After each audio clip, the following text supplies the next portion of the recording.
Protect your home from home. Simple Caravan Insurance, sponsors of the Caravan Channel. Imagine being a caravan designer. It's got to be a terrible job. You're sitting there at your draftsman's table, trying to think of something that will make your caravan stand out from those of all the competition.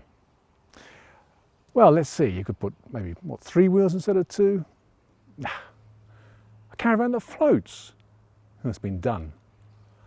How about a double-decker caravan? Now, actually, that's quite a good idea. But this sterling Europa 495 actually does have one feature that makes it stand out from every other caravan on this site, as far as I know. It's a feature that is of real interest to a certain type of person. And I happen to be that type of person. Step this way and I'll show you what I mean.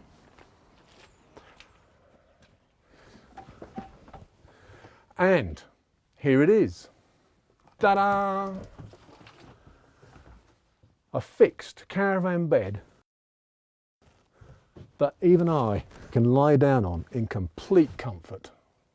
And the other advantage of a massive bed is that you get masses of storage as well. The person who designed this caravan must have had tall people in mind, because there's plenty of headroom as well. And is it my imagination, or is this whole cooking area really just a little bit higher than most cooking areas in most caravans? The cooking area has some other unusual features as well. For example, the stove. It's not made by Thetford, it's not made by Dometic, it's made by, well, it says here, Stoves.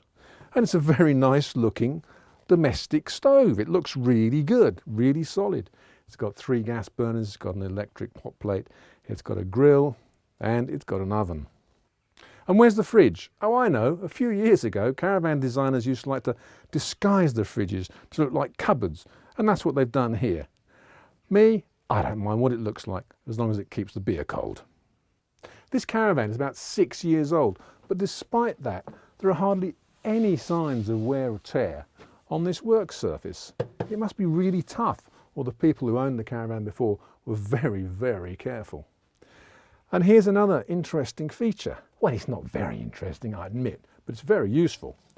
It's a kind of clip-on draining board, and you can move it around. And for someone like me who tends to make quite a lot of mess when they're doing the washing up, that's absolutely ideal.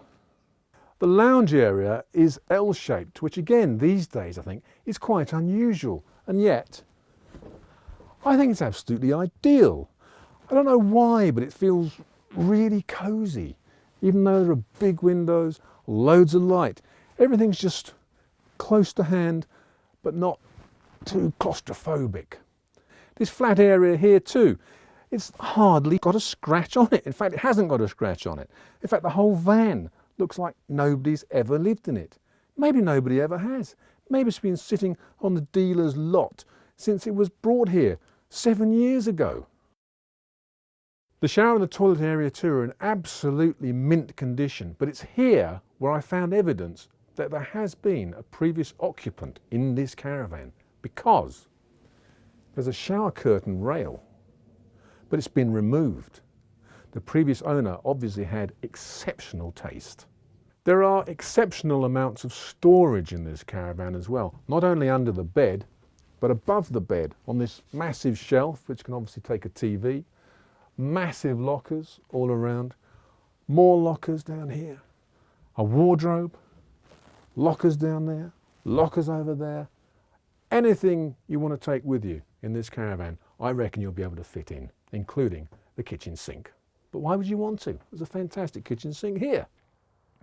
Well, I have to say it, I think the designer of this particular caravan did a sterling job. So if you're 6'4" or less, and you're not short of just under £8,000, I reckon I could have found the perfect caravan for you.